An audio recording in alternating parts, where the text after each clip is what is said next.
Hi guys. Tonight we are going to slow down. We are going to step away from the noise of the modern world, away from the electric lights that keep the night at bay, and step into a time long past. A time when the winter nights didn't just pass. They stretched endlessly before those who dared to live in the wilderness. Take a deep breath. Let your shoulders drop. Imagine, if you can, a world where the sun has set early, dipping below a horizon jagged with the silhouettes of ancient, snow-heavy trees. The darkness here is complete. It is not the darkness of a city street or a suburban backyard. It is a heavy, velvet darkness that swallows everything. The air in this time, in this place, was sharp. It was sharp with the bite of cold, a physical presence that pressed against your skin. It wasn't just chilly. It was a cold that seemed to have a weight of its own. Each breath you took seemed to freeze in the lungs, a sharp intake of icy air that reminded you with every inhalation of the fragility of your own warmth. Imagine trudging through this snow. Picture the movement, your heavy boots wrapped in layers of leather and wool breaking through the crust of the ice. The ground crunching beneath your feet with a sound that echoes in the stillness. It is a crisp, rhythmic sound. Crunch, crunch, crunch. As you walk, the world around you turns a deep, monochromatic shade of icy blue. The moonlight reflects off the snow, casting long, strange shadows that seem to stretch and twist with the wind. And the wind howls. It is a constant companion in this wilderness, a low, mournful sound that rises and falls, sometimes screaming through the treetops, sometimes whispering through the cracks in the shelter walls. It is a constant reminder that nature holds no mercy. Nature here is indifferent. It does not care if you are cold. It does not care if you are tired. It simply is. It is a different world from the warmth and comfort we are used to today. Think about the comfort of your own bed right now, the softness of the mattress, the consistent warmth of the room, the safety. Now let that image fade and replace it with a world where survival, day by day, was a feat of resilience, where every night felt like a battle against the elements. In this medieval wilderness, the cold would creep in no matter how hard you tried to fight it.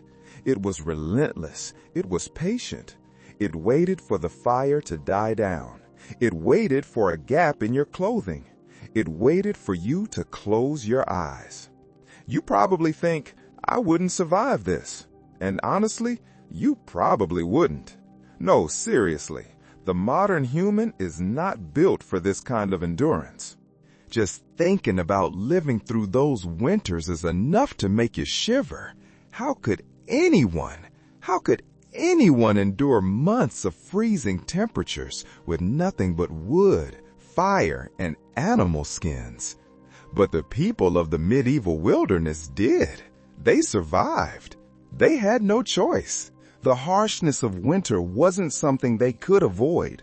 They couldn't fly south. They couldn't turn up a thermostat. It was simply part of the life they lived. It was the reality of their existence, as inevitable as the rising of the sun or the falling of the leaves. So, before you get comfortable, take a moment to settle in. Like the video and subscribe if you enjoyed this slow journey into the past, but only if you genuinely enjoy what I do here. I'd love to hear where you are listening from tonight. Is it raining where you are? Is it snowing? Or is it a warm summer night? Share your location in the comments. Now, dim the lights. Let the darkness of your room mimic the darkness of that medieval night. Let's begin. It is hard to imagine what it would have been like to sleep through a medieval winter in the wilderness. To truly sleep. To close your eyes and drift off, knowing that the temperature outside is dropping, dropping, dropping. The nights were long. In the depths of winter, the sun might disappear in the mid-afternoon, leaving you in darkness for 14, 15 hours. The cold was unrelenting, and any warmth you managed to find was fleeting. A gust of wind, a dying fire, a shifted blanket, and the warmth was gone. It wasn't a world made for comfort or for easy sleep.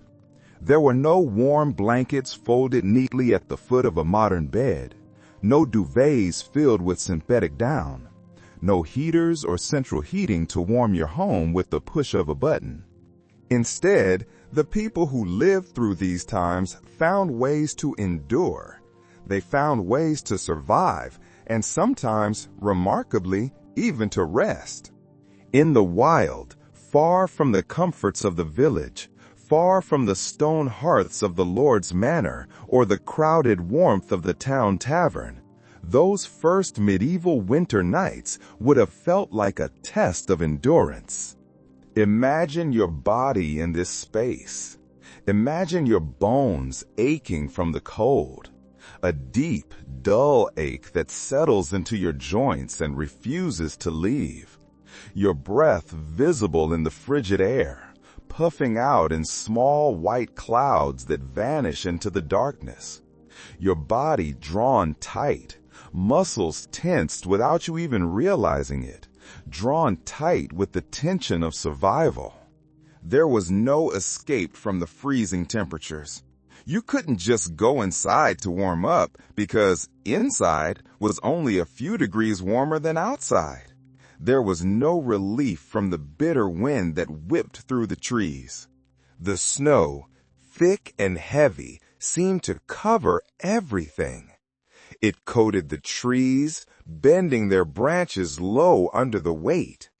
It covered the bushes, turning them into white mounds. It filled the smallest crevices of the earth. The silence of the night was profound. It was a heavy silence, broken only by the wind and the occasional howl of wolves in the distance. That sound, the howl of a wolf, was a reminder that you were not alone in the wilderness, but you were certainly not safe. But no matter how harsh the world outside seemed, no matter how deep the snow or how loud the wind, it was the inside of your shelter where you would face your greatest battle, sleep. Let's take a moment, a long moment, to consider the structures themselves. Let's look closely at the architecture of survival.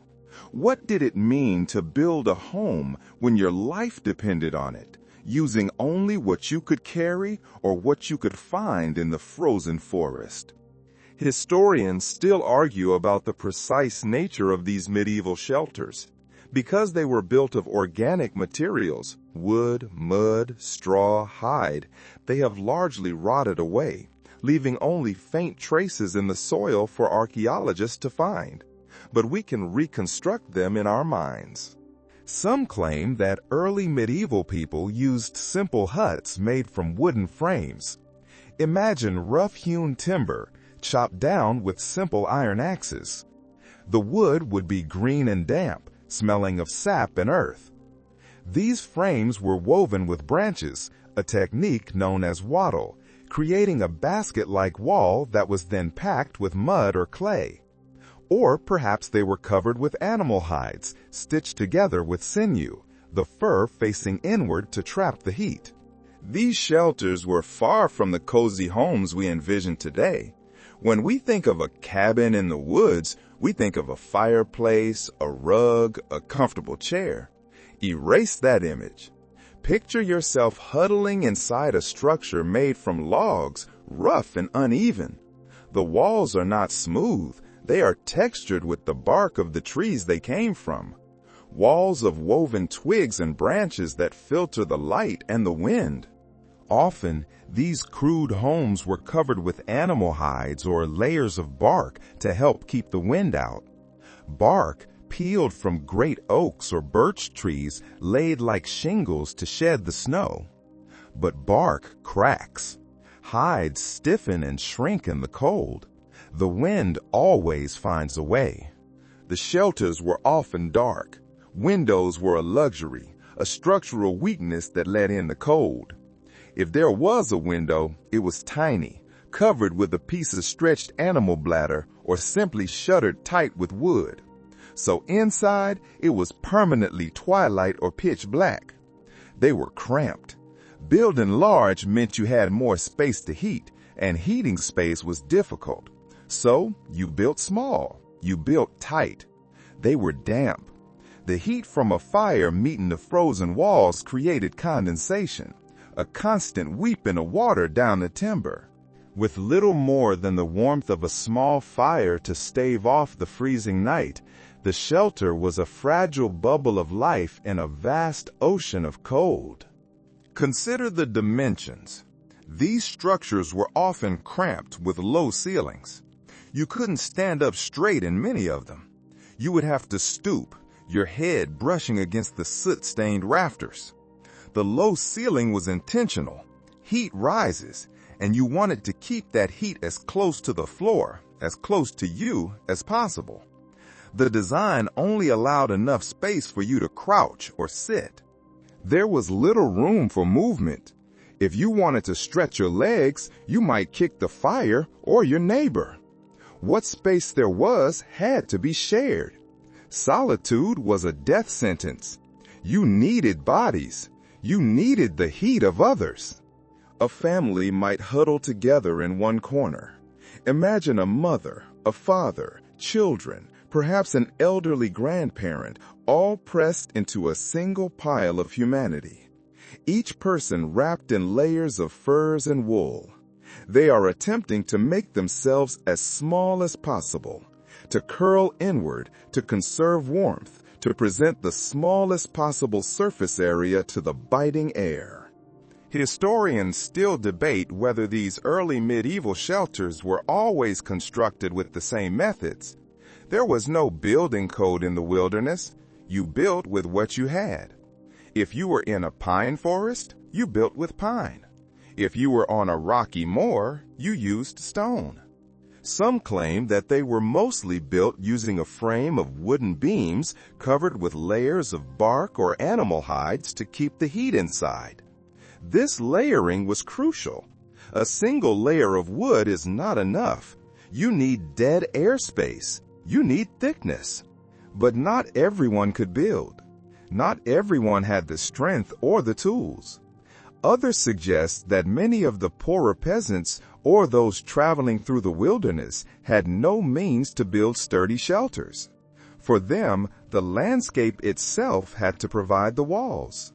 They took refuge in caves or under overhanging rocks. Imagine the desperation of that.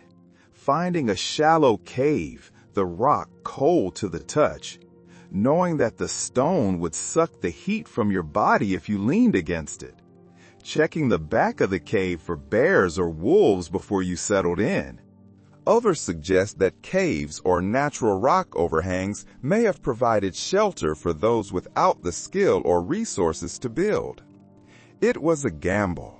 A cave protects you from the wind and the snow, but it is a damp, dark mouth of the earth. Regardless of the structure, whether it was a woven hut, a stack of logs, or a hole in a cliff face, what mattered most was that it offered the smallest refuge against the brutal cold. It was a psychological barrier as much as a physical one. It defined here from out there. But let's be realistic about the quality of this construction. Regardless of the shelter's construction, it was unlikely to be particularly well insulated. After all, insulation, as we know it today, fiberglass, foam, double-pane glass, wasn't available. Instead, the people of the time relied on what nature provided: firewood, animal skins, and the warmth of their own bodies. They were the insulation. Medieval winter shelters were rarely built for comfort. They were built for survival. There is a stark difference. Comfort implies ease. Survival implies struggle. Gaps in the walls or cracks in the roof would allow the cold to enter. You could stuff these cracks with moss. You could pack them with mud. But as the wood dried and warped in the heat of the fire, new cracks would open. As the wind battered the hut, the mud would crumble and fall away. The cold would find a way. It made it difficult to maintain any sense of warmth. You might feel the heat of the fire on your face, turning your skin red, while your back, facing the wall, was freezing. It was a life of extremes within a single room. The structure itself was a temporary barrier, not a permanent solution to the cold. It was a fort under siege, and the enemy was the winter. No matter where you slept, the bitter cold always crept in at the edges. It came under the door, a draft that swept across the floorboards like a ghost. It came through cracks in the walls, thin needles of ice-cold air. And across the floor. The floor was the coldest place of all. Both options, the hut or the cave, offered some shelter, but none could fully protect from the harsh realities of the wilderness. The wilderness was vast, and the shelter was small. The wilderness was patient, and the shelter was decaying.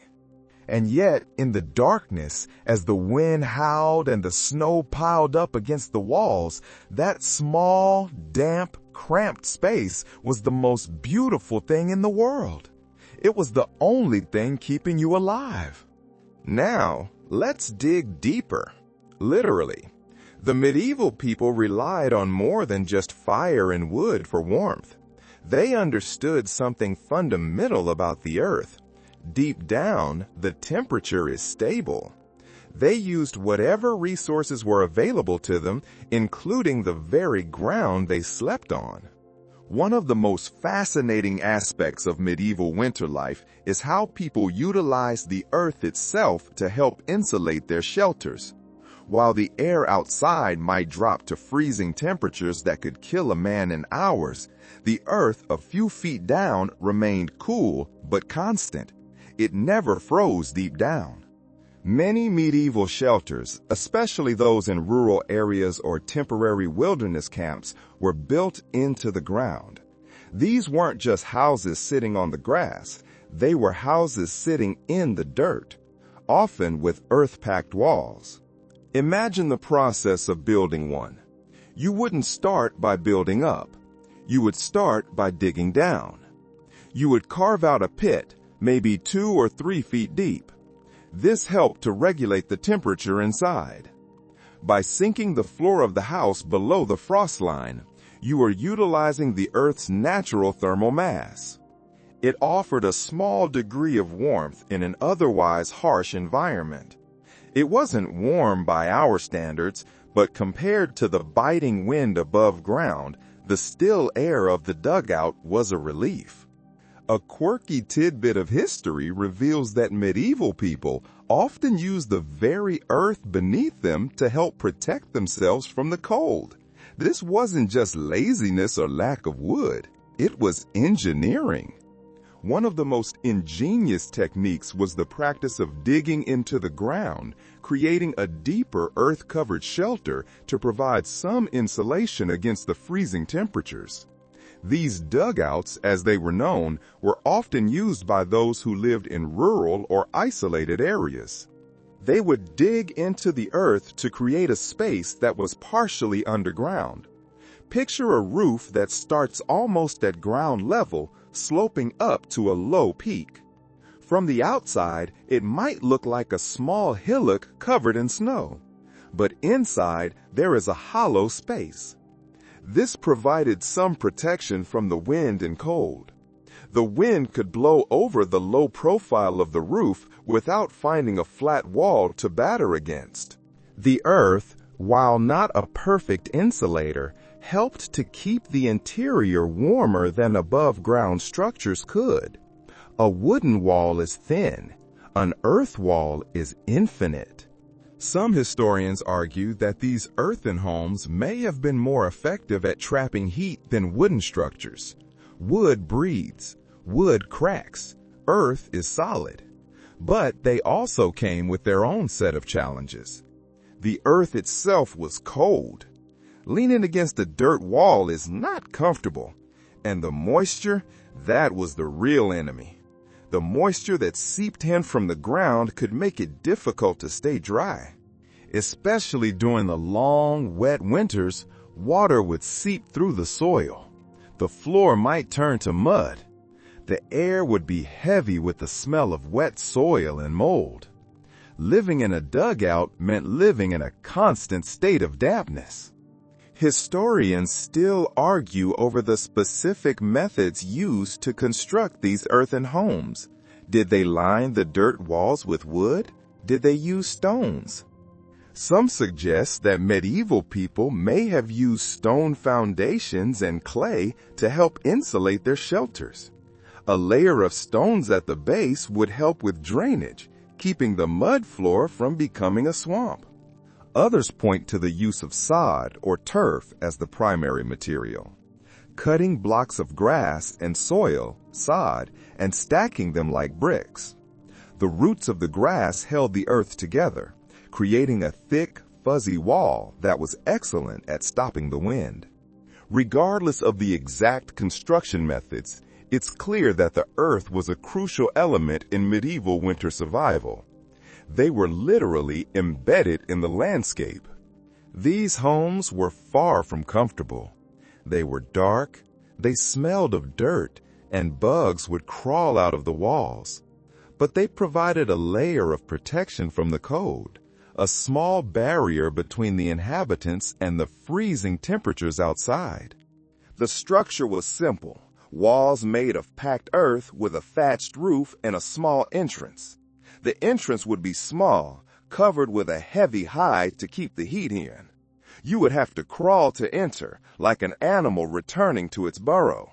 While these homes were far from luxurious, they were effective. They kept you alive. And in the medieval wilderness, staying alive was the only luxury that mattered. Yet, even with the earth's natural insulation, the cold would still press in. The ground would freeze from the top down. The air coming through the door would be icy. The wind could still find its way through the cracks. The fire could only do so much. It fought a losing battle against the dampness of the earth. Still, the use of the earth as a building material was a testament to the resourcefulness of medieval people. They looked at the ground and saw not just dirt, but shelter. One quirky tidbit of history, however, is that medieval people weren't completely unaware of the need for additional insulation. They knew that bare earth or bare wood wasn't enough. They often lined the walls of their shelters with moss or straw to create a kind of makeshift insulation. Imagine gathering baskets of dry moss from the forest floor in autumn, drying it by the fire, then packing it into the cracks between the logs, or creating a thick layer of straw against the dirt wall. In fact, many medieval shelters featured a kind of rudimentary insulation where walls were lined with moss or straw. This trapped pockets of air, which is the secret to keeping warm. This helped to slow the passage of cold air into the shelter. It softened the harshness of the walls. It made the room smell of dried grass instead of just wet mud. But it could never fully block it out. The cold was a fluid thing. It found every weakness. While it might not have been as effective as modern materials, it helped to slow the infiltration of cold air. It was a small practical measure in an otherwise harsh environment. A quirky tidbit from history is that medieval people often built their homes with multiple layers of materials to insulate against the cold. They understood the concept of layering. In addition to thick walls made of stone or timber, some shelters had an additional layer of wattle and daub. Wattle is the woven wood. Daub is the mixture of mud, straw, and dung plastered over it, or even moss packed into the walls to act as insulation. They were building composite walls using different materials for structural strength and thermal protection. The cold of the winter would seep into the air, into the bones, into the very fabric of daily life. But the use of the earth, whether as a shelter or as a source of warmth, was a reminder that even in the harshest environments, people could make use of what they had. In the center of this cold, dark world, there was a single point of light, a single point of life: the fire.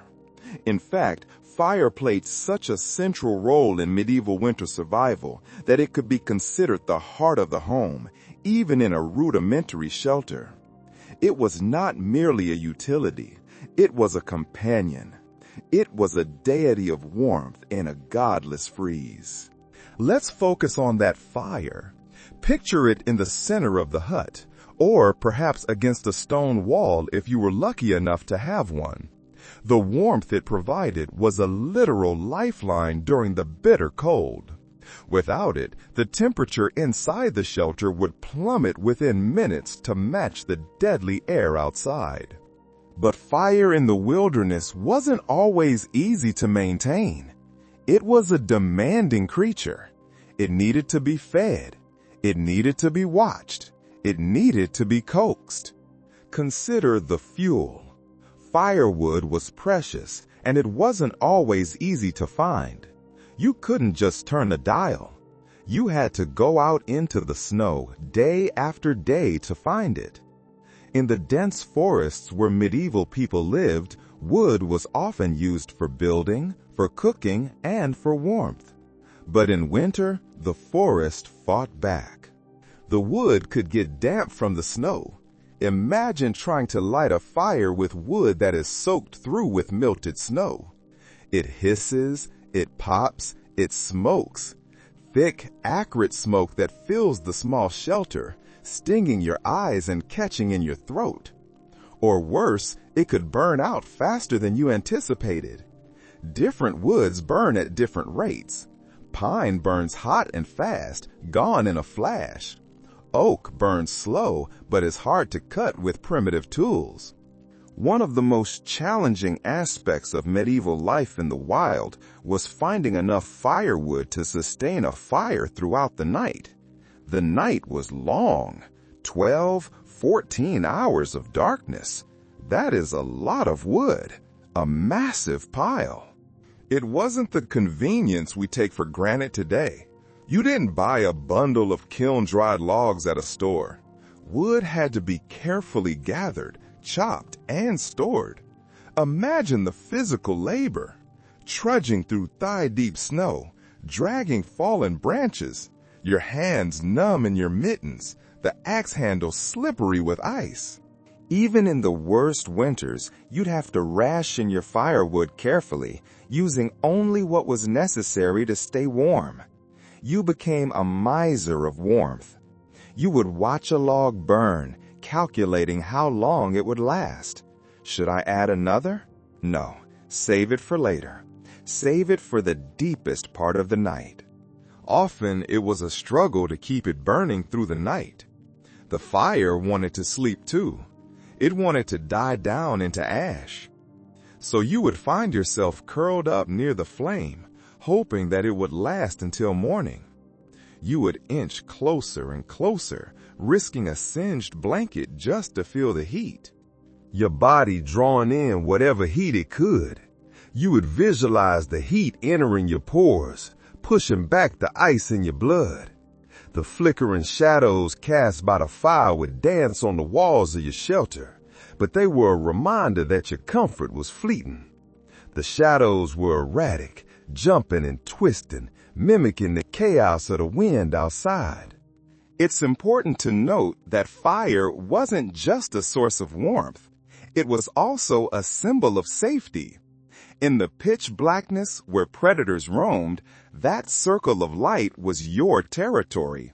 It was the boundary between civilization and the wild. The crackling of the fire offered some comfort in an otherwise silent and eerie landscape. Snap, pop, hiss. These were the sounds of survival. The occasional snap of the flames would keep the darkness at bay, its glow providing a fleeting sense of security. But fire wasn't always reliable. A gust of wind down the smoke hole could blow it out. A drip of melting snow from the roof could douse it. A single ember might be enough to keep the chill at bay for a few hours, but there were no guarantees. Imagine the tension as you lie in your bed, curled under layers of animal pelts, eyes wide open in the darkness, listening for the faint crackle of the fire. You are listening for its life. If the crackling stops, you must act. You might wake up in the middle of the night, groggy and cold, to find that the fire has dimmed or gone out entirely. The panic of that moment, the silence of the dead fire, the sudden rushing realization that the temperature is dropping rapidly. In such a case, you would need to get up. You have to leave the warm cocoon of your furs. You have to expose your skin to the air, gather more wood, and reignite the flames. Fumbling with flint and steel in the dark, your fingers stiff and clumsy, praying for a spark. The fire, the one thing that might offer you warmth, was never guaranteed to last the night. It was a fickle friend, and yet you loved it. You worshipped it, because without it, you were just meat freezing in the dark. If the fire was the heart of the home, the bed was the cocoon. But let's not use the word bed lightly. This wasn't a frame with springs. This was a nest. One of the key aspects of surviving the harsh winters in the medieval wilderness was the use of natural materials to create bedding and warmth. You had to build your sleep space just as carefully as you built your shelter. As you lie on a bed of rough animal pelts, it's worth considering what went into crafting this humble mattress. It started with the bottom layer. You couldn't sleep on the ground. The ground was a heat sink. It would drain the life out of you. While we may take our modern beds for granted, the medieval world had to make do with what was available. Straw, hay, and leaves were often used to fill bedding, providing a small cushion against the hard, cold ground. Imagine gathering the straw in the autumn, dry and golden, stuffing it into a sack made of coarse linen, or just piling it up in the corner. These natural materials were not ideal, but they were the best that could be done with the limited resources available. Straw compresses. After a few weeks, your mattress would be flat. It would be dusty. It would be full of the tiny creatures that also sought warmth in the winter. Fleas, mites, beetles. Imagine you're lying there, surrounded by the smell of damp straw and the roughness of animal skins. The smell is distinct. Musty, earthy, like a barn, but this is your bedroom. Despite their warmth, the furs were no substitute for the comfort we might find in modern bedding. Furs are heavy. They can be stiff. If they weren't cured perfectly, they might smell of the animal they came from, a lingering scent of bear or wolf. In the dead of winter, with the wind howling outside, you'd have to use every trick in the book to conserve warmth. You would arrange the bedding carefully. Straw on the bottom, then a layer of hides, fur side up. Then more hides, fur side down. A sandwich of warmth. Layers upon layers of fabric, Animal hides, woolen garments, and rough blankets would provide some respite, but it was never enough. The cold had a weight to it. It pressed down on the blankets. The cold would seep in no matter how tightly you bundled yourself up. You would tuck the furs under your chin. You would tuck them under your feet. You would try to seal yourself in. Historians still argue whether medieval people used these materials purely for insulation or whether there was also a spiritual or cultural aspect to how they slept. Was sleeping on a bearskin just about warmth, or was it about taking the bear's strength? Some scholars suggest that sleeping on animal skins had symbolic meaning, representing a connection to nature or the animals they hunted. Wrapping yourself in the wolf's skin to survive the wolf's winter. Others point out that the practice may have simply been practical. Animal pelts were the most readily available materials for warmth. But regardless of the reasoning, these materials were an essential part of the medieval sleep experience, as they offered the only protection against the freezing temperatures. And then there was the floor itself.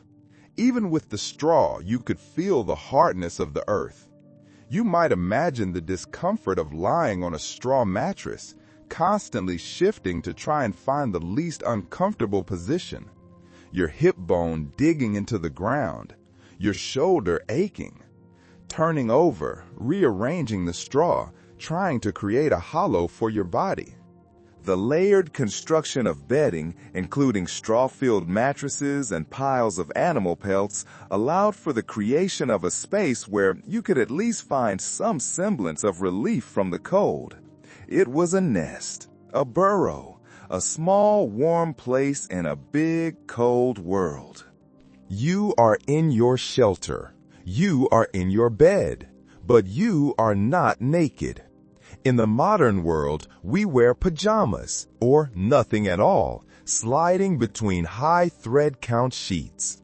In the medieval wilderness, you slept in your armor against the cold, your clothes.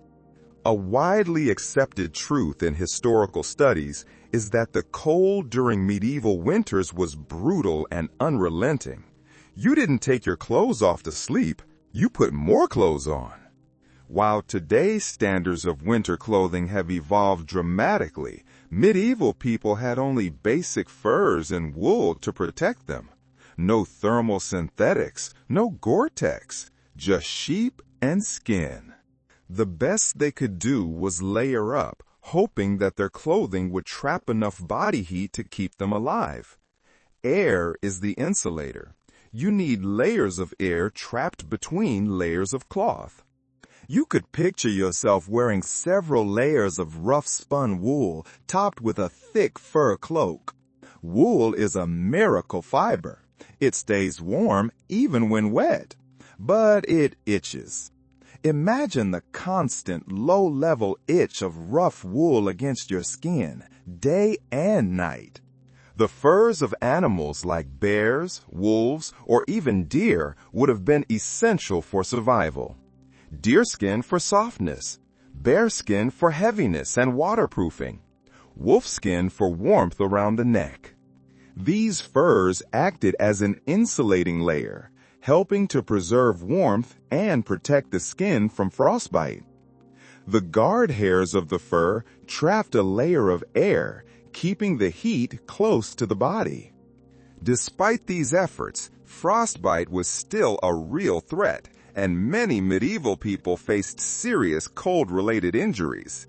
Your nose, your ears, your toes, these were always at risk, even while you slept, especially while you slept, when you couldn't feel them going numb.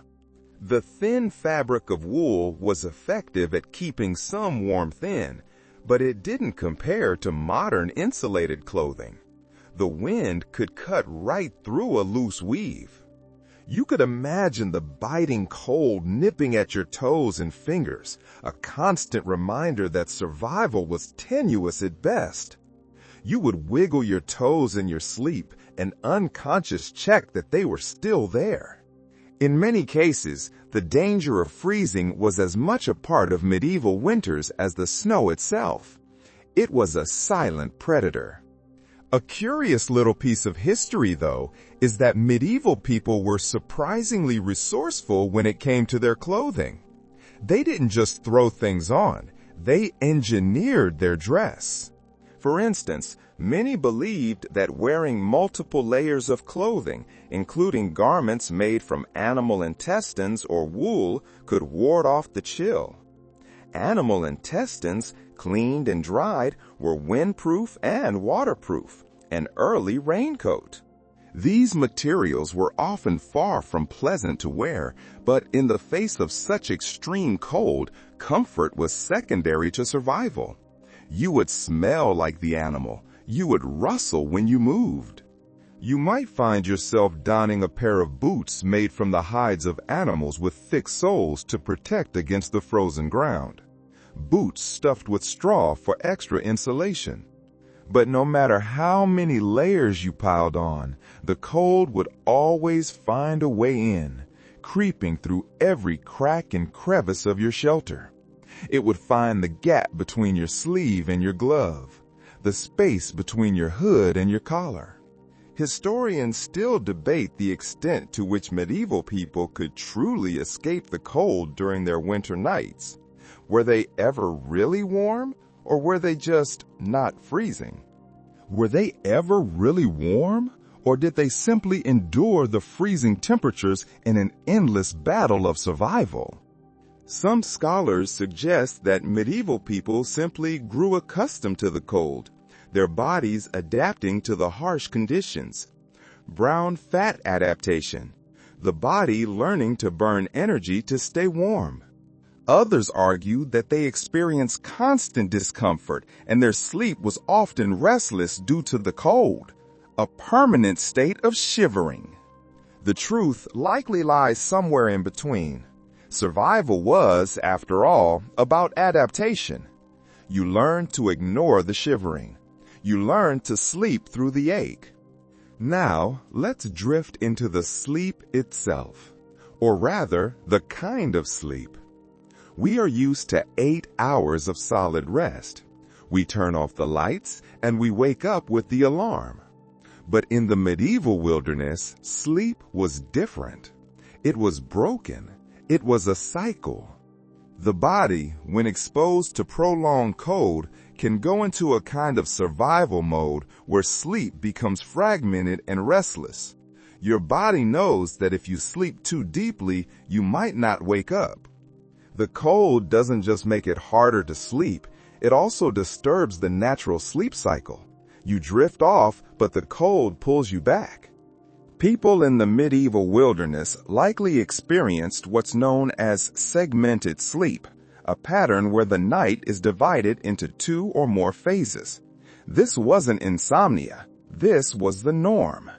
This could mean sleeping for a few hours, the first sleep, then waking up during the night, waking up to a world that is pitch black. The fire has burned down to embers. The air is frigid. Waking up during the night to stoke the fire, check the shelter, or simply stay alert to the sounds of the wilderness. You would lie there in the dark, listening. Is that the wind? Is that a wolf? Is the roof holding? Then, after an hour or so of wakefulness, time spent praying, talking quietly, or tending the fire, you would drift back into the second sleep. The idea of segmented sleep challenges our modern assumptions about rest. Today, we often think of sleep as something we do in one long, uninterrupted stretch. We see waking up as a failure. They saw it as a necessity. But in the medieval world, where danger and discomfort were constant, sleep was never a simple, unbroken experience. It was a series of naps taken between bouts of survival. People would sleep in fits and starts, waking up throughout the night, sometimes to tend to the fire, other times to listen for predators or other threats. It's a stark contrast to the peaceful, undisturbed sleep that we often take for granted in our modern homes. We have thermostats that keep the room at 70 degrees. They had a fire that was dying from the moment it was lit. Scholars still debate the exact nature of medieval sleep patterns. Some believe that segmented sleep was a widespread practice, while others argue that it may have been more of a cultural or regional anomaly. But in the wilderness, biology dictated the schedule. What is clear, however, is that the cold winters of medieval life required people to adapt their sleeping habits to the environment. You slept when you were warm enough. You woke when you were too cold. The need for warmth and the constant presence of danger meant that sleep could never be the peaceful, uninterrupted escape it is for us today. One of the factors that made segmented sleep so necessary was the importance of fire. The fire was the clock.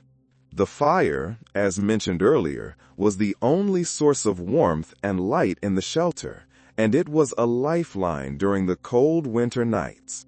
But keeping the fire going wasn't a simple task. Wood was in limited supply, and fires often needed to be tended to regularly to ensure they didn't go out. A log burns for maybe an hour or two. Someone has to put the next one on. You might wake up in the middle of a night, groggy and cold, to find that the fire has dimmed or gone out entirely. Imagine the dread, the absolute darkness, the knowledge that you have to leave the warmth of the furs to fix it. In such a case, you would need to get up, gather more wood, and reignite the flames.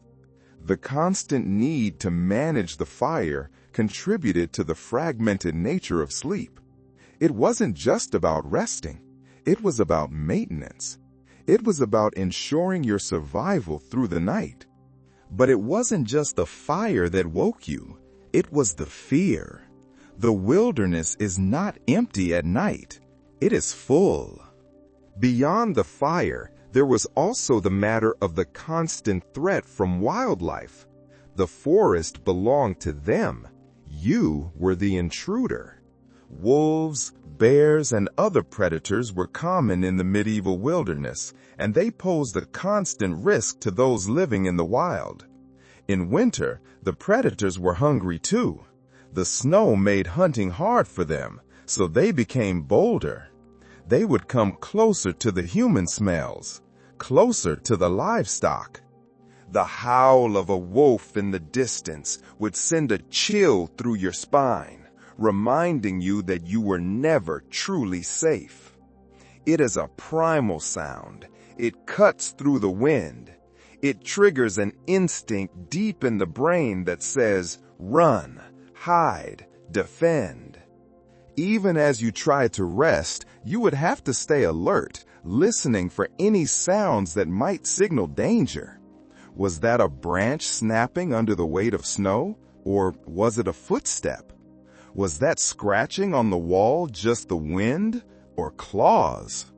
The fear of predators, coupled with the need to maintain the fire, would often disrupt sleep, leaving you with a constant sense of vigilance. You slept with one ear open. Your muscles were never fully relaxed. The act of sleeping in the wilderness, then, was as much about staying alive as it was about rest.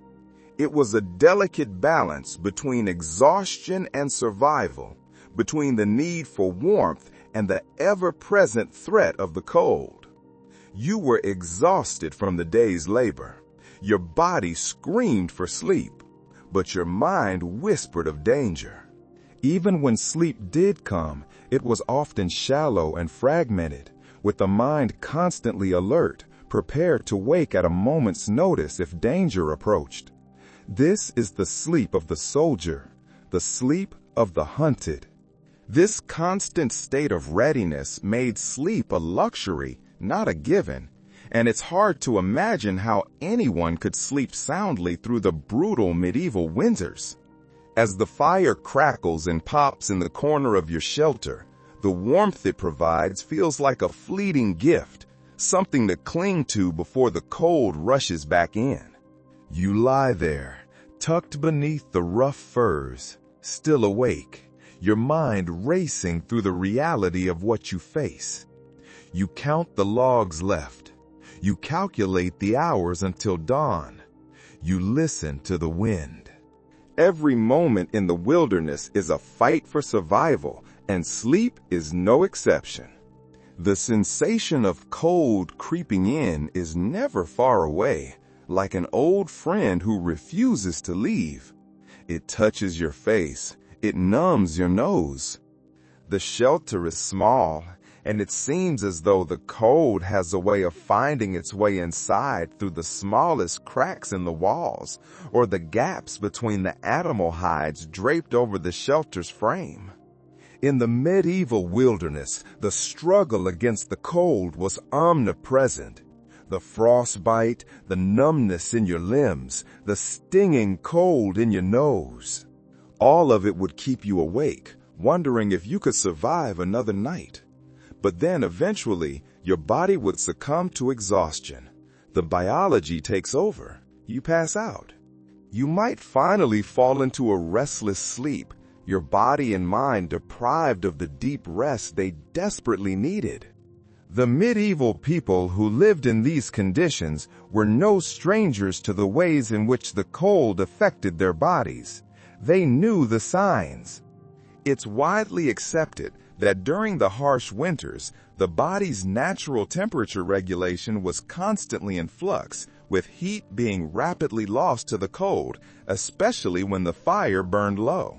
But it wasn't just the physical toll that kept people awake during the night. It was the mental exhaustion too, the worry, the stress. Living in a state of constant vigilance, always prepared to wake at any moment, meant that sleep was often light and fragmented. It was a twilight state, hovering between the dream world and the frozen reality. In the profound darkness of the hut, where the fire is just a dim red eye watching from the hearth, survival takes on a physical intimacy that the modern world has largely forgotten. We cherish our personal space. We have king-size beds for one person. We have separate rooms for every child. But in the medieval wilderness, space was cold. Space was the enemy. One thing that might help you sleep despite the cold would be the company of others. In fact, it was the only thing. People living in the wilderness during these brutal winters often shared their shelter with others. This wasn't a choice born of affection, though affection was there. It was a choice born of thermodynamics. One of the more established facts about medieval winter survival is the importance of shared warmth. It wasn't just the fire or the furs that kept people alive during the brutal winters. It was the human connection. Literally, the connection of skin to skin, of body to body. People huddled together for warmth. Imagine the scene. The fire has burned low. The draft is creeping across the floor. To survive, you must become a single organism. Their bodies pressed closely together, sharing what little heat they could. Family members would huddle together in close quarters, often sleeping in one shared space. There were no partitions, no privacy screens, just a pile of furs in the corner. You would lie down, and your brother would lie next to you, and your mother next to him. The warmth of a loved one could make all the difference on a night when the cold felt unbearable. Think about the physics of it. A single body loses heat to the air from every side. But if you press your back against another person, that heat is trapped. You borrow their warmth, and they borrow yours. A commonly recognized fact about medieval winter life is that people were often forced to sleep in close proximity to one another, sometimes in spaces so small that personal space didn't exist. This was an essential part of survival. The more bodies in the shelter, the more heat would be retained. It was a simple equation. More people equaled more life. A solitary hermit in the woods faced a much harder battle than a family of 6 cramped into the same square footage. But with so many people sharing such close quarters, the chances of a good night's sleep were slim. Imagine the sensory overload, the sound of snoring, the shifting of limbs, the smell of unwashed bodies, because in winter you did not bathe. To bathe was to strip the oils from your skin, to invite the cold in. So the air was thick with the scent of humanity. The body heat of others was crucial, but it also came with the discomfort of being unable to move freely or sleep undisturbed. If the person in the middle needed to get up to tend the fire, everyone woke up. If a child cried, everyone woke up. The warmth from your companions was a double-edged sword, offering comfort but also crowding your space. It was a claustrophobic embrace, but it was a warm embrace. A quirky tidbit of history reveals that medieval people often adapted their sleeping positions to better retain body heat. They didn't just lie randomly, they nested. Rather than sleeping flat on the ground, they would sleep in a curled position, often huddled together with other family members or companions. The fetal position, knees tucked up to the chest, arms wrapped around the knees. This reduces the surface area exposed to the cold air. This strategy, known as sleeping in the spoon, helped conserve warmth by minimizing the surface area exposed to the cold. One person's front pressed against another person's back. A long chain of humanity curled like caterpillars against the frost. People would huddle close together, relying on the shared body heat to keep them warm through the night. You would feel the rhythmic rise and fall of someone else's breathing against your spine. You would feel their shivering eventually stop as the collective heat built up under the furs. In some cases, people would share their sleeping arrangements with animals, but we will get to them in a moment. For now, focus on the humans. Scholars still debate the psychological effects of this communal living on medieval people. Did they hate it? Did they crave solitude? Or did they find comfort in the constant presence of others? Some suggest that the close quarters helped foster a sense of unity and security even in the most difficult of times. There is a safety in numbers. When the wind howled like a banshee outside, knowing that you were surrounded by your kin, physically touching them must have been a powerful antidote to fear.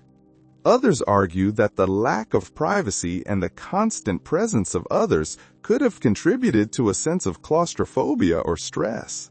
Imagine being snowed in for 3 months with people you couldn't escape. Every annoyance magnified, every argument trapped within the 4 walls. Either way, it's clear that the survival of the community was just as important as the survival of the individual. You protected the person next to you because they were your radiator. They were your heat source. In the wilderness, you weren't just surviving for yourself. You were surviving for everyone around you. If you let the fire die, everyone froze. If you moved away, the person next to you got cold. The shared effort to stay warm, to stay safe, to find rest in the midst of the cold was the foundation of life during those harsh winters. It was a collective slumber, a hive mind of survival waiting for the spring.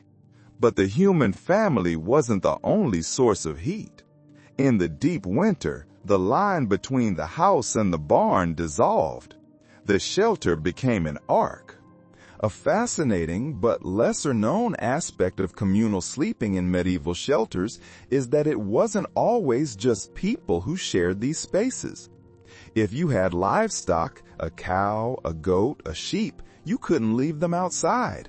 They would freeze, and if they froze, you starved. In some cases, people would share their sleeping arrangements with animals. The family dog, the farm animals, and even livestock might be brought inside to sleep with their human companions. This was especially true for people living in more rural areas where animals were vital to daily life. Imagine the scene.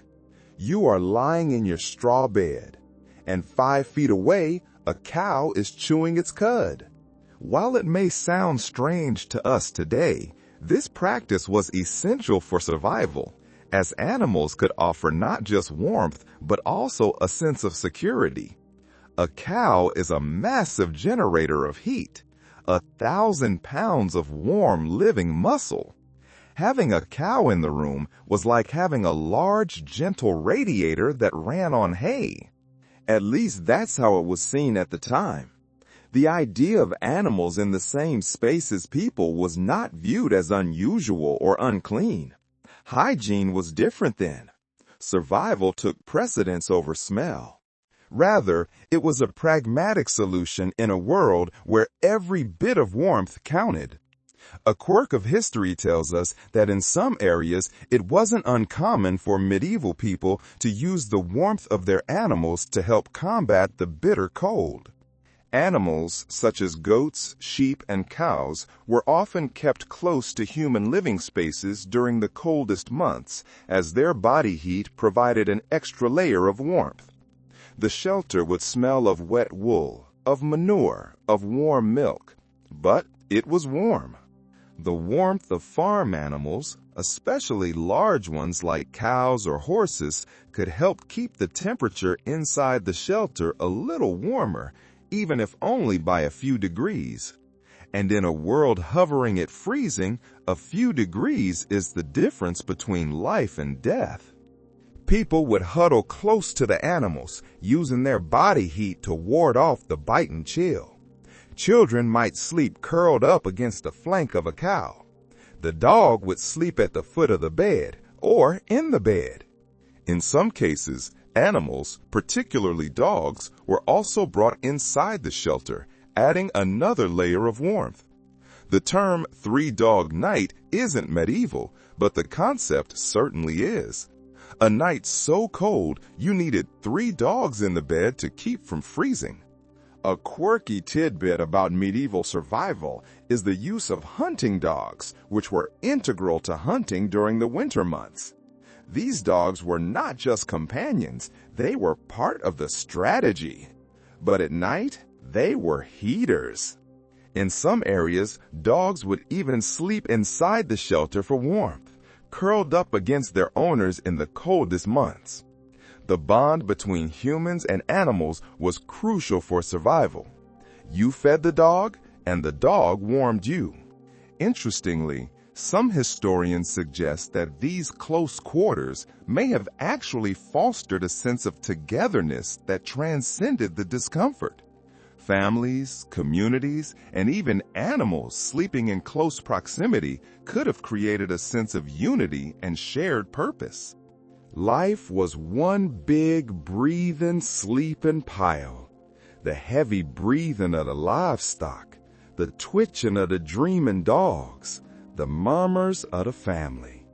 Though sleep was often restless and fragmented, the communal aspect of it may have helped ease the emotional toll of living in such harsh conditions. You weren't alone in the dark. You could reach out a hand and feel fur or wool or skin. The human need for connection, even during the hardest of times, couldn't be ignored. It's possible that in the darkness of those long nights, the presence of others, whether human or animal, offered something beyond warmth. It might have been the comfort of knowing that, for better or worse, you weren't alone. But let's step back from the warmth of the bodies and look at the mind, because the cold attacks the mind just as viciously as it attacks the fingers and toes. The cold, as mentioned, is the ever-present enemy. It seeps into everything. But it isn't just the physical toll of the cold that makes sleep so difficult. It's the psychological toll. Living in the wilderness during the winter meant enduring isolation. Even if you had your family in the hut was a tiny island in a vast white ocean. You couldn't leave. The snow might be waist deep. The nearest neighbor might be miles away. Even though people often lived in small villages or communities, the vast expanse of wilderness around them created a sense of solitude. The world felt empty, abandoned.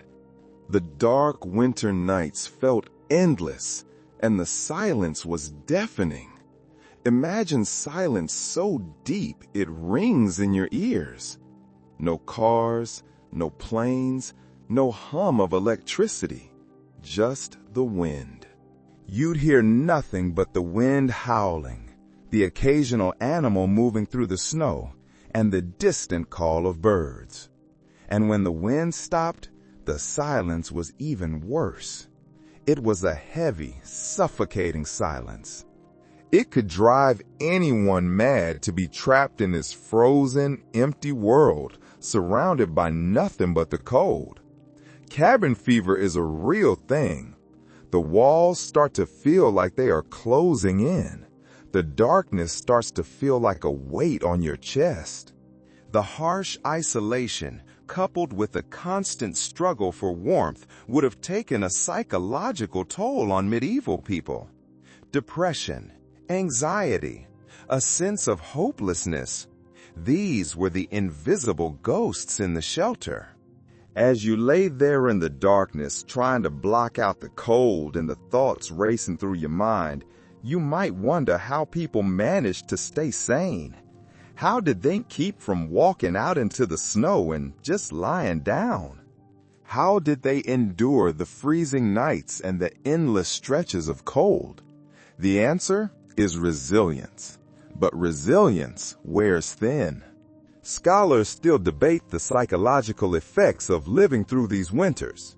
Some argue that the isolation and hardship of medieval winter life led to a hardened, resilient character in people, that they became tough, stoic, unbreakable. Others suggest that the mental toll of such hardships was immense, leading to depression and despair. That behind the stoic face was a mind teetering on the edge.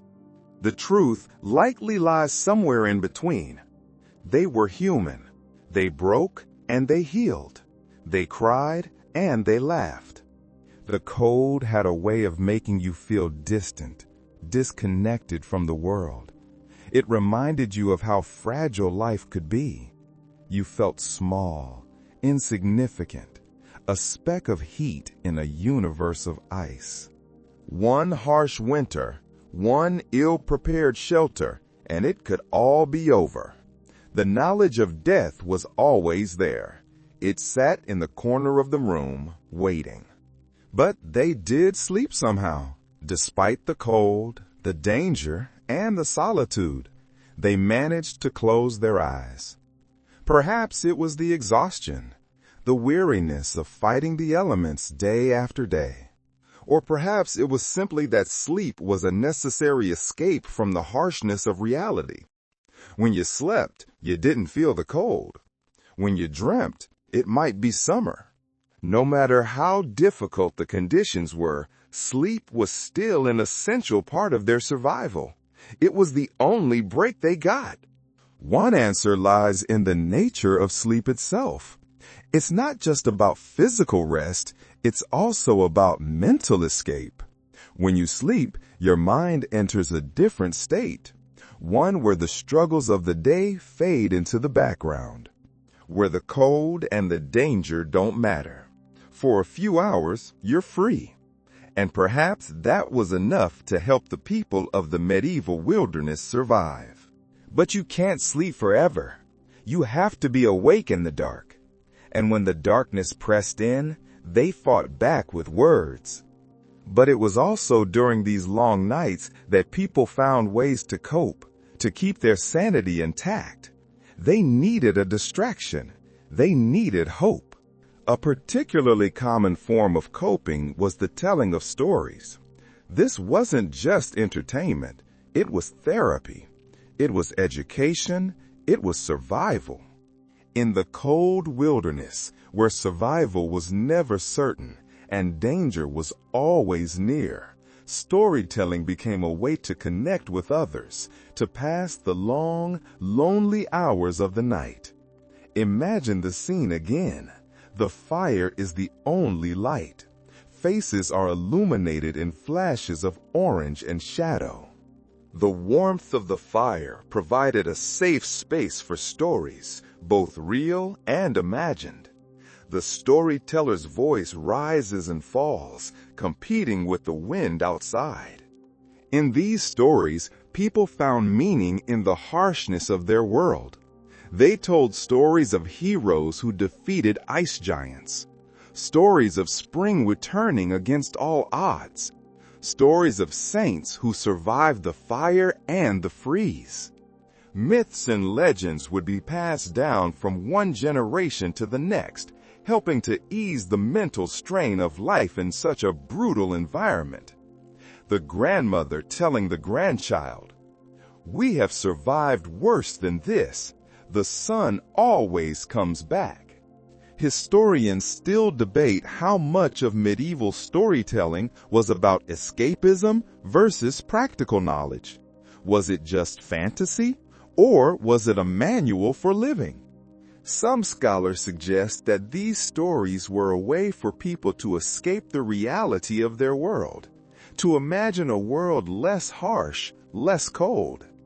Tales of lands where fruit grew all year round, tales of eternal summer.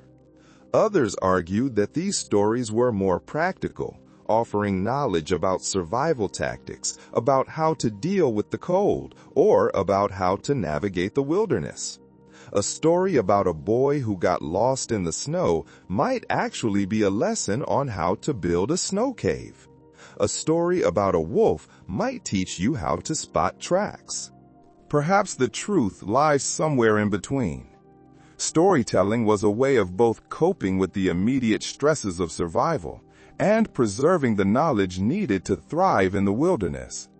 A quirky tidbit that many historians bring up is that medieval people didn't necessarily sleep in complete silence. We think of the night as silent, but for them, the night was a time for quiet communion. It wasn't uncommon for families to engage in light conversation, share stories, or even sing by the fire before going to bed. Low, humming songs, lullabies. The vibration of the voice in the chest was soothing. These shared moments of connection, even during the harshest conditions, helped to maintain a sense of normalcy. If we can sing, we are not dead. If we can laugh, the winter hasn't won. The firelight, the quiet voices, and the warmth of shared company made the isolation of the wilderness a little less daunting. It pushed the darkness back a few feet. A small but important part of medieval survival was the sharing of stories and how those stories helped to keep people connected. Storytelling around the fire was more than entertainment. It was a means of maintaining a sense of community, of preserving knowledge, and of providing some distraction from the endless cold. The warmth of the fire and the company of others made the isolation more bearable, and the stories they shared became a thread that tied everyone together. It wove them into a single unit, stronger than the sum of its parts. The stories were beautiful, but the reality of the shelter was gritty. It was dirty. It smelled. To survive, you had to abandon modern notions of cleanliness. A fascinating but lesser-known historical tidbit comes from the medieval use of animal dung. We might recoil at the thought, but to them, it was just another material, another resource. Yes, animal waste was often used as a material to help maintain warmth in shelters. In many cultures, people would mix cow or horse dung with straw and use it as an insulating material for their huts. It may sound strange, But this practice wasn't unique to the medieval period. In fact, animal dung was used as an effective natural insulation method, and its presence would help keep the shelter warm and dry. Dry dung doesn't smell like fresh dung. It is fibrous, it is light, and it holds air well, which means it holds heat.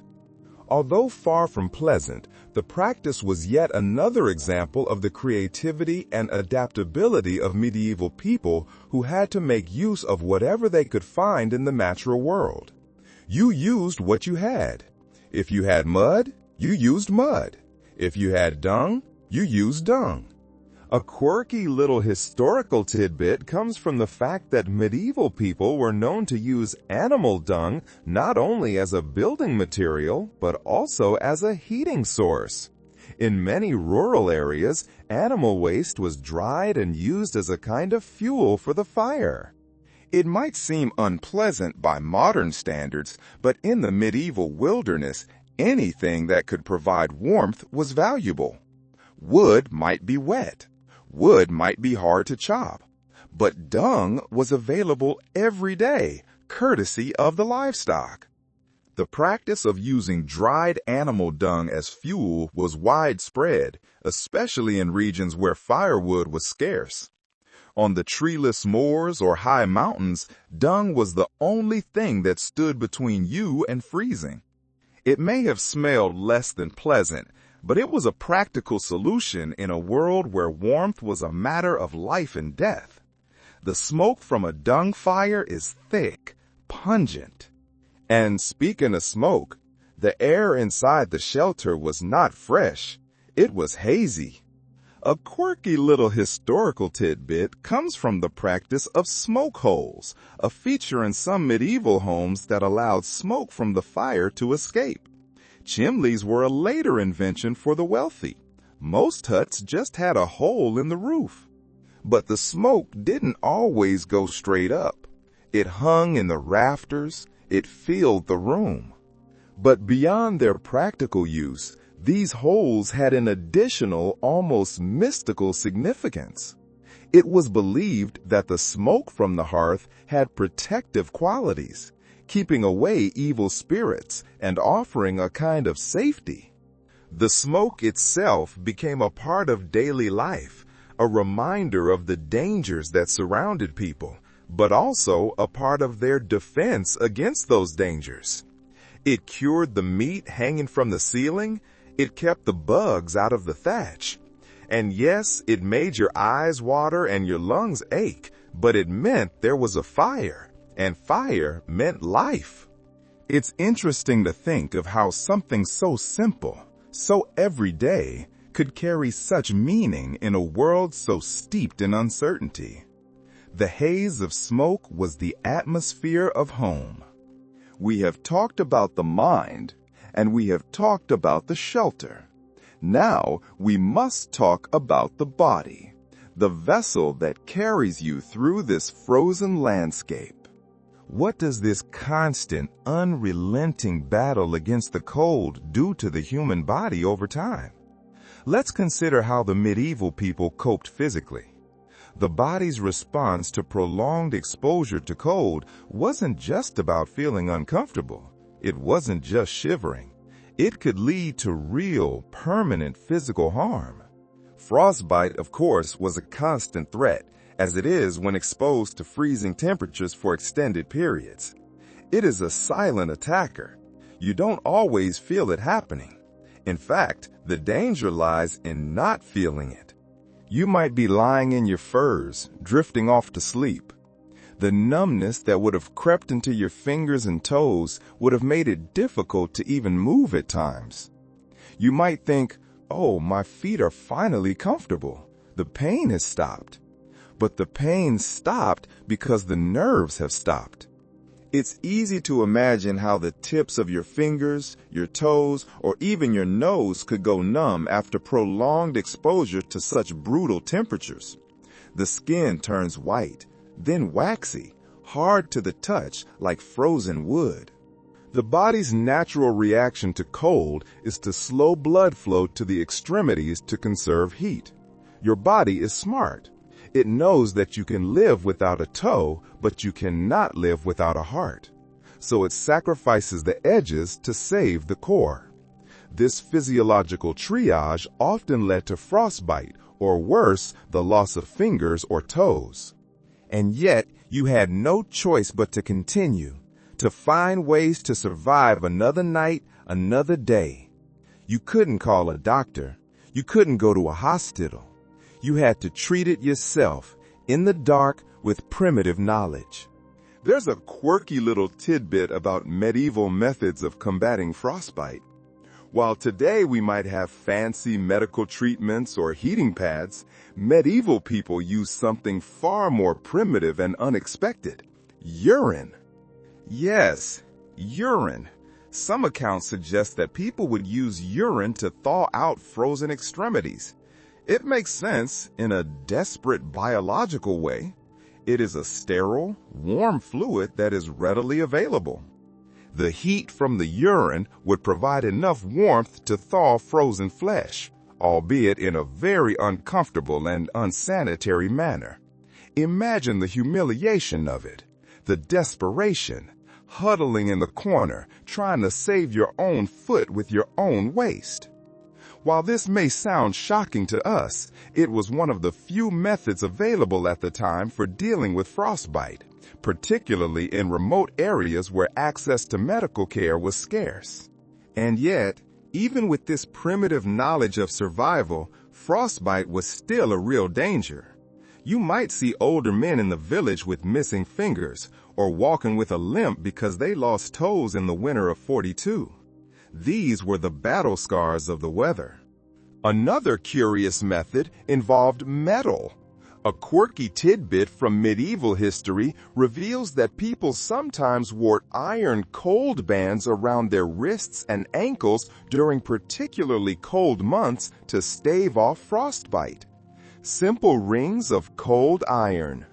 These iron bands were believed to help regulate blood flow, keeping the extremities warm in the freezing temperatures.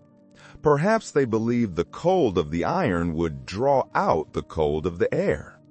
Or perhaps it was just a superstition, a talisman against the freeze. While there's no definitive evidence that these bands worked, the practice speaks to the lengths medieval people were willing to go to protect themselves from the cold.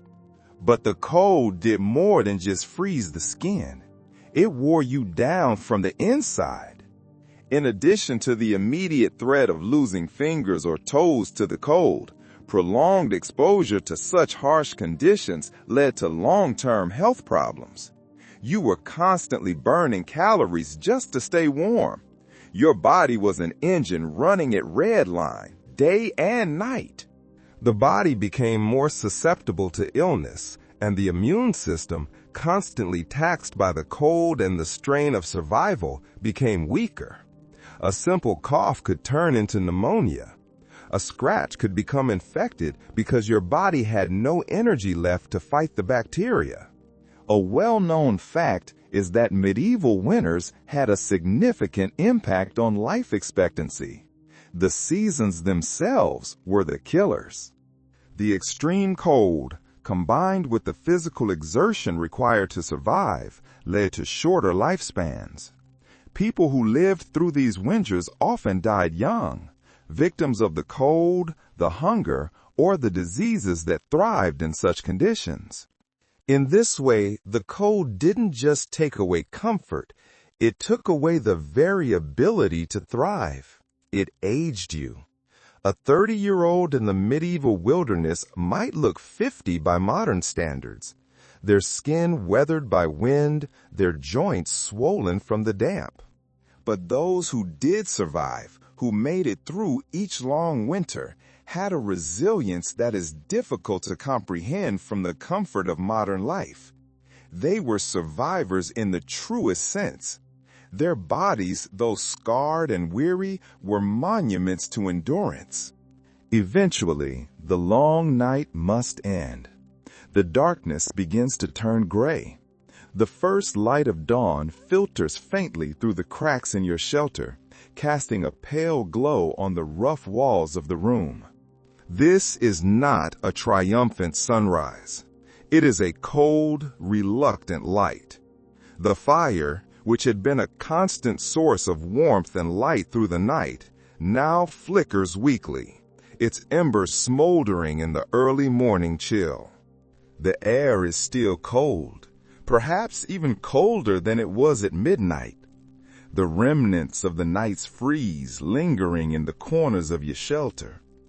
The silence of the morning is heavy. You stir, stretching your stiff limbs beneath the layers of furs and wool. Your body protests. Every joint is locked. Your muscles are tight from shivering in your sleep.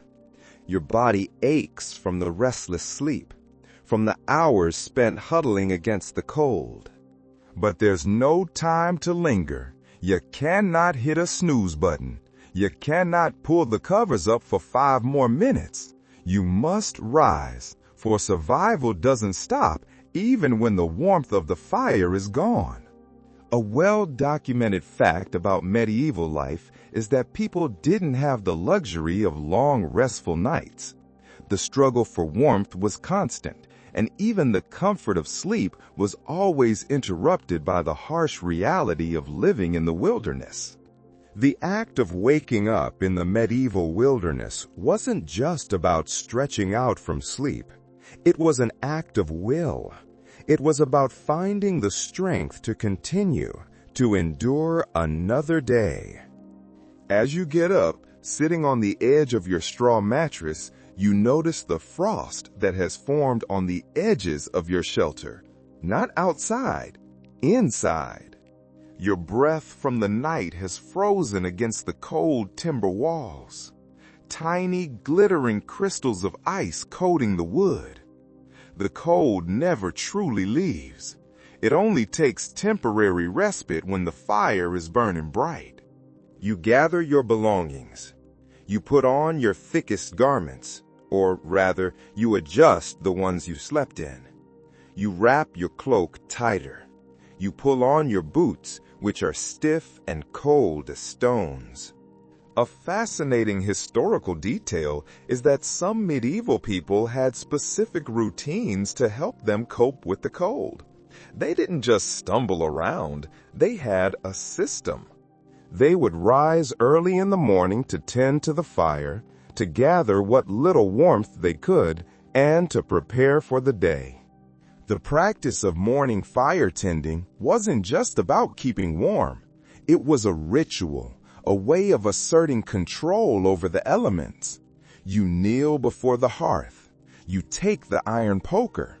You stir the gray ash to find the red heart of the fire. You feed it kindling, dry moss, small twigs. You blow on it gently.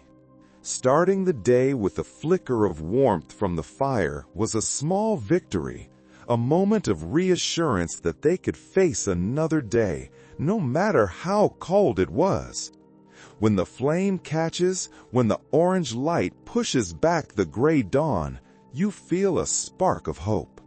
The first breath of the day is always the hardest. The air biting into your lungs, sharp and unyielding. It wakes you up faster than coffee ever could. The warmth from the fire, which was once comforting, has long since dwindled to nothing but embers. But you build it back up. You reclaim the light. And then you have to leave. You have to open the door. You step outside into the winter wilderness. The sensation is immediate. The cold hits you like a physical blow. It rushes into your hood, up your sleeves. The world around you is a picture of icy beauty. Trees are coated in a layer of snow. The branches bow down, heavy and white. The ground beneath your feet crackles with the frost. The sun, weak and distant, offers no real warmth, merely a faint promise of light. It hangs low in the southern sky, a pale disk that provides no heat. The wilderness feels alive with cold and silence, a world that waits for no one. For medieval people, the act of waking up and stepping into the wilderness every day was an act of defiance against the cold. The elements might have been relentless, but the will to survive was stronger. You can imagine the exhaustion that would come with facing these same conditions every day. It wasn't a weekend camping trip, it was your life. The work was never done, whether it was gathering firewood, hunting for food, or reinforcing your shelter. There was always something that needed to be done in the fight against the winter. Let's talk about the firewood. The fire must be maintained. The wood must be chopped. The trees in the forest were your lifeline, and chopping wood wasn't just a chore. It was a survival necessity. The search for firewood was a daily task, one that could take hours or even days, depending on where you were. Imagine walking through waist-deep snow, dragging a fallen log that weighs as much as a man, your breath rasping in your throat, your sweat freezing on your skin. Historians often highlight how crucial firewood was in the medieval wilderness. Without enough wood, a fire could easily go out, leaving you exposed to the bitter cold of the night. And once it was gone, there was no simple solution. In the dead of winter, the search for firewood could turn into a perilous journey, leaving you exposed to the elements. Then there was the food. A historical fact often cited about medieval survival is that the ability to find food during the winter months was one of the greatest challenges faced by those living in the wilderness. The cold made everything harder: gathering firewood, finding food, and staying warm. Hunting, foraging, and fishing all became significantly more difficult when the ground froze and the trees lost their leaves. The snow covered the tracks. The animals were hiding. The streams were frozen solid. Medieval people were forced to rely on what they had preserved during the warmer months: dried meats, salted fish, root vegetables, and grains. Imagine eating the same thing every day: salted pork, hard bread, a turnip stew. People would often preserve food in various ways: salting, drying, or smoking meat to ensure they had enough to get through the winter months. But supplies ran low. Rationing was a way of life. The act of hunting itself during the winter months was more than just about survival. It was about proving that you could overcome the elements. A quirky tidbit about medieval survival is the use of hunting dogs, which were integral to hunting during the winter months. These dogs were not just companions, they were part of the strategy. Medieval people trained dogs to track game, to retrieve animals, and to help protect them from the dangers of the wilderness. You would trust the dog's nose more than your own eyes in the blinding white of the snow. Moving through the wilderness in winter was like moving through a different world, a world that fought back at every turn. The ground, frozen solid, would often crack and creak underfoot, and the snow could become so deep that it slowed your movements to a crawl. The daily tasks, no matter how small or repetitive, are an anchor in a world where survival is never certain. You chop, you carry, you cook, you eat, you sleep, you repeat. And in that control, there's a sense of comfort, a quiet reassurance that you're doing what you can to survive. But you couldn't just keep your head down and work. You had to look up. You had to look at the sky. A lesser-known but important historical tidbit is that medieval people also had to be experts in reading the weather. Survival wasn't just about the physical labor. It was about intelligence. It was about anticipation. They didn't have modern meteorology to guide them, No weather apps, no news forecasts, so they relied on their senses and knowledge of nature to predict the weather. They became students of the wind. The patterns of the wind, the behavior of animals, and the state of the sky were all signals that people used to determine when a storm was coming or when it was safe to travel. If the wind shifted from the north to the east, it might mean snow. If the birds stopped singing and hunkered down low in the branches, it meant a pressure drop.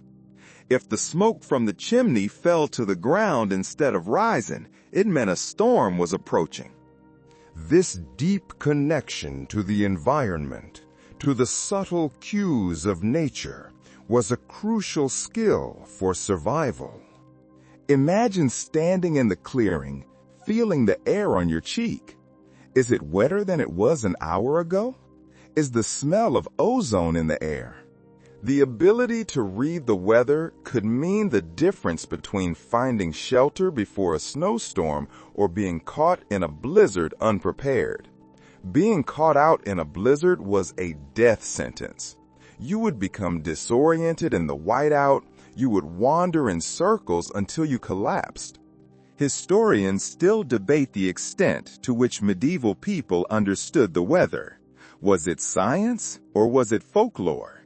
Some scholars suggest that they had a surprisingly sophisticated understanding of the natural world, while others argue that the reliance on instincts and local knowledge was more basic.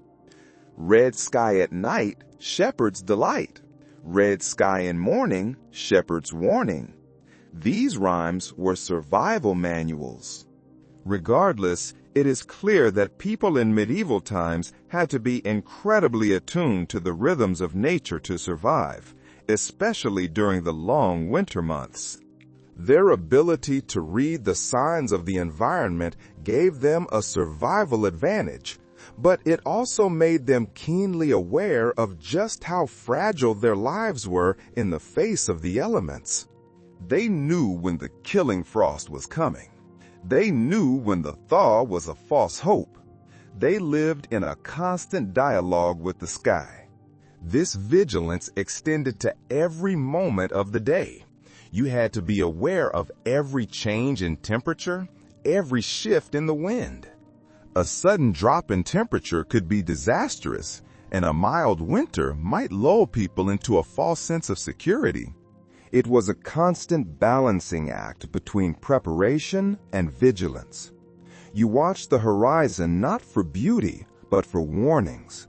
The gray wall of clouds approaching, the halo around the moon.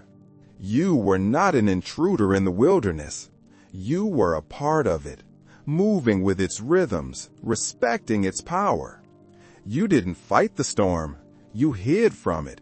You respected it.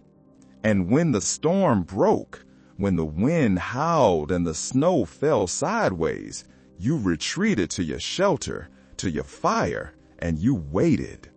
You trusted your reading of the signs, and you trusted your preparation.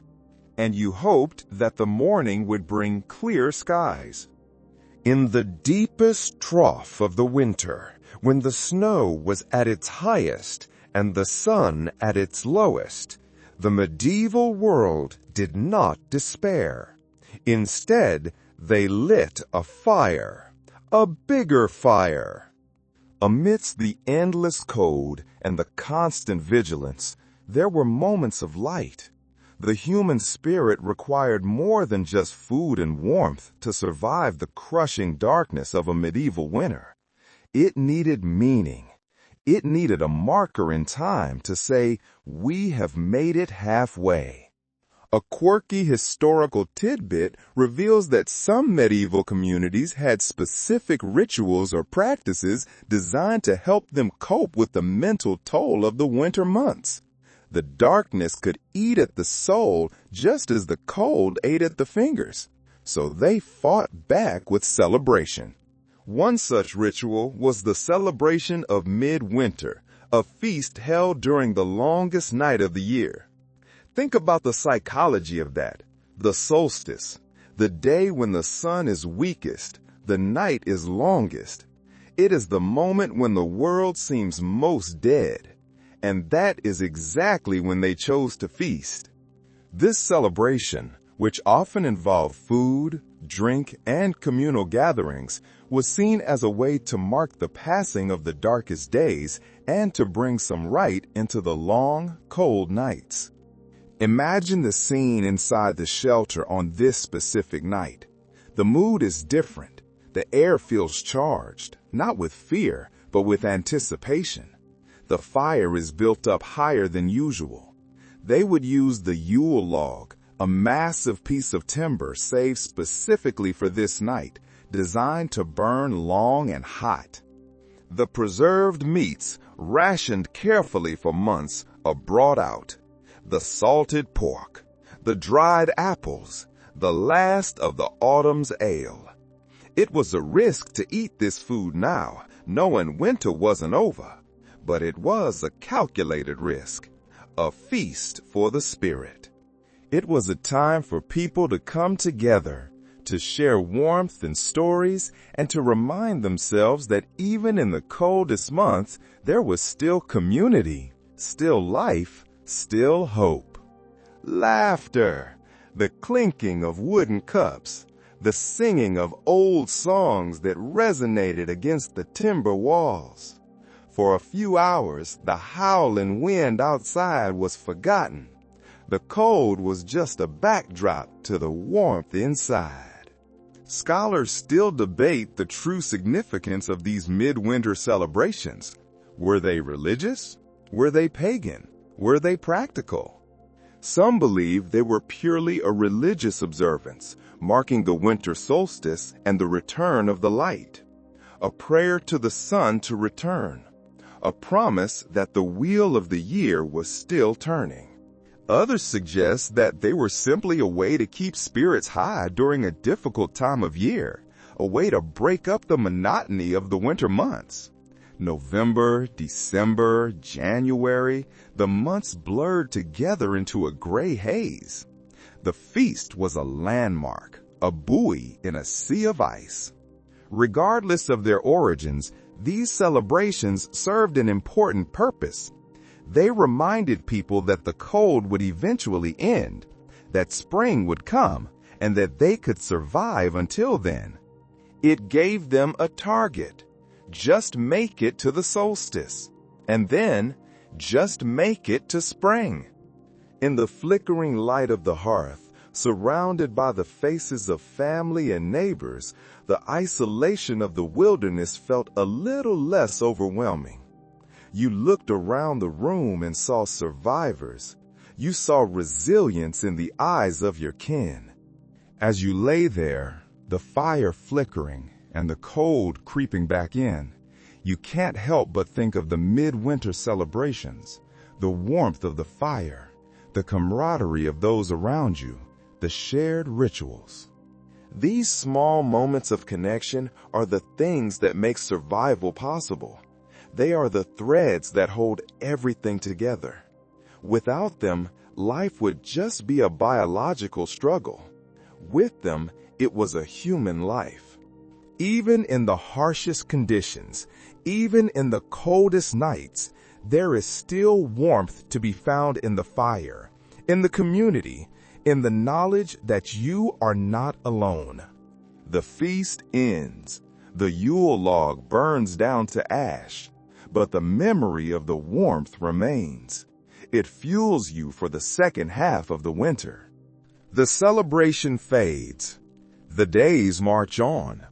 The inevitable cycle of the sun continues. The sun is setting once again, casting long shadows across the snow-covered ground. The day's labor is done. The wood is chopped. The tracks are checked. The sky, now tinged with hues of pink and purple, offers a brief respite from the harshness of the day. The sunset in winter is a paradox. It is incredibly beautiful, the colors reflecting off the snow, the sky turning a deep, bruised violet. But it is also terrifying, because when the sun goes, the heat goes. As the daylight fades, the cold rises, sweeping through the wilderness with a fresh intensity. You can feel the temperature drop by the minute. The air tightens. The moisture in your nose freezes instantly. The wind picks up, howling through the trees, making the night feel even longer. It is the signal to retreat, to go back to the womb of the shelter. You return to the shelter, the sanctuary against the void. You open the heavy door, slip inside, and close it quickly against the wind. The silence of the interior is a relief. You settle back into your shelter, the familiar weight of the furs wrapping around you. The fire, though still burning, is weak, the embers crackling quietly in the corner. You begin the evening ritual. You take off your wet boots. You massage life back into your toes. You add wood to the fire, watching the flames lick up the bark. The warmth it provides is fleeting, but it is enough for now. You hold your hands out to the flames, watching the steam rise from your damp wool sleeves. The cycle of the day has come full circle. The work is done, the fire stoked, and the shelter checked. The rhythm is complete. There's nothing left to do but wait for the night to pass, to survive until morning. The waiting is the hardest part, the sitting, the thinking. The cold, as always, presses in, creeping through the gaps in the shelter, testing your resolve. It probes the walls like a predator looking for a weakness. As you sit by the fire, watching the embers flicker and fade, you reflect on the small victories that make survival possible. You didn't freeze today. You didn't starve today.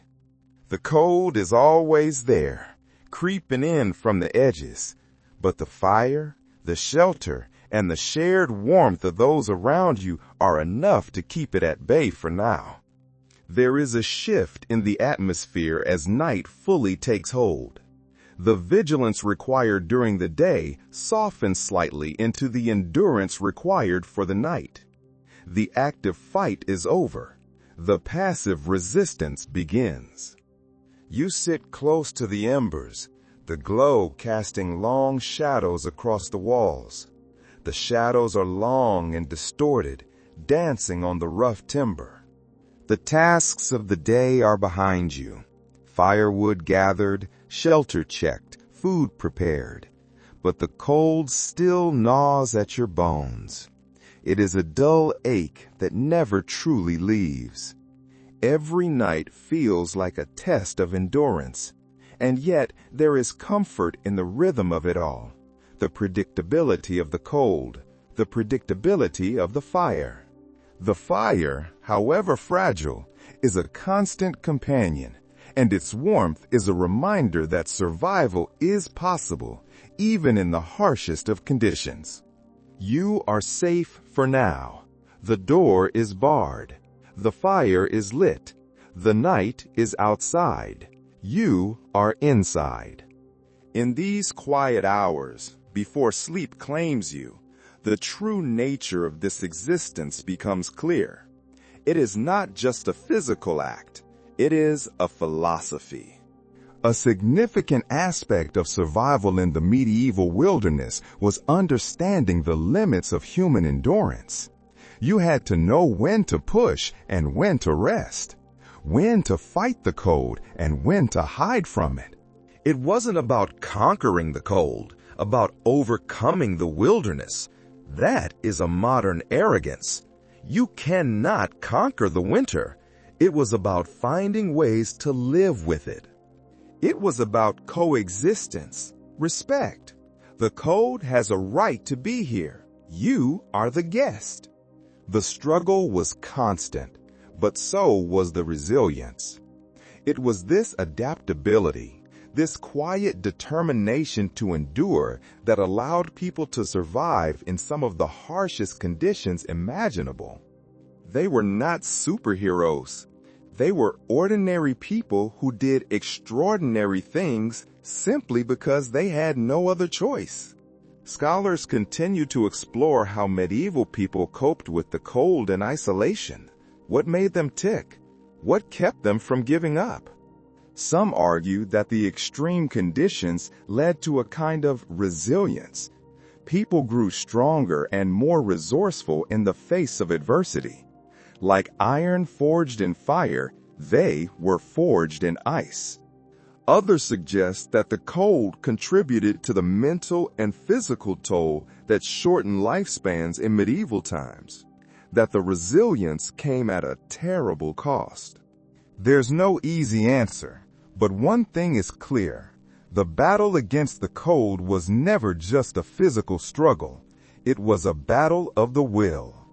It was a mental and emotional challenge as well, a test of endurance that stretched far beyond the need for warmth. You find yourself torn between the exhaustion of survival and the quiet peace that comes with simply surviving the night. There is a specific kind of peace that comes from pure exhaustion, when the body is so tired it can no longer worry. But even as you lay there with the fire burning low and the night stretching on, you can't help but acknowledge the quiet sense of accomplishment. You have done it. You have lived another day. In a world that tries to kill you, breathing is an act of defiance. You've made it through another night, and while the cold may return with the dawn, there's something undeniably comforting in the knowledge that you have persevered. Every night survived is a small victory, a step closer to the next day, a step closer to spring. Survival in the medieval wilderness wasn't about conquering nature. It was about understanding it. It was about listening to the wind, feeling the frost. It was about learning to live with it, to work around it, to make the most of what you had, to be humble in the face of the storm. The cold, the darkness, and the isolation were all part of the world medieval people inhabited. It was their home. And through it all, they found ways to endure, to adapt, and to keep moving forward. They found joy in the fire. They found love in the shelter. They found life in the winter. And so, the fire flickers one last time. The orange glow pulses, fades, and pulses again. The logs settle into a bed of ash, glowing deep red like the heart of the earth. The shelter settles into a quiet stillness. The creaking of the wood stops. The wind outside seems to drop to a whisper. The night continues, and as you close your eyes, the harshness of the cold outside, the quiet hum of the wilderness reminds you of how far you've come. You are here. You are warm. You are safe. You have made it through another night. And as the world outside remains frozen and silent, there is warmth in knowing you will rise to meet the next challenge. But that challenge is for tomorrow. Tonight, there is only rest. That's the essence of survival. Never giving up, never yielding to the cold, and always finding a way to endure. The cold will return as it always does. The fire will flicker, the shelter will creak, and the night will stretch on. But for now, in this quiet moment, there is peace. You've made it through another night. The warmth, the fire, the routines, these are the things that keep you going. They are the anchors. Tomorrow will bring more challenges. But for now, you rest. You rest knowing that you have endured and that tomorrow you will rise again to face the cold. Survival is never easy, But in the harshness of the wilderness, there is a quiet beauty in knowing that you are part of this cycle, this rhythm of life that has endured for generations. You are part of the long line of sleepers who have curled up against the cold and found dreams in the darkness. And as the fire burns low, and the world outside remains frozen and still, you close your eyes. You let your breathing slow down. Inhale the scent of the wood smoke. Exhale the tension of the day. You are ready to face another day. But first, you must sleep. The cold is outside. You are inside.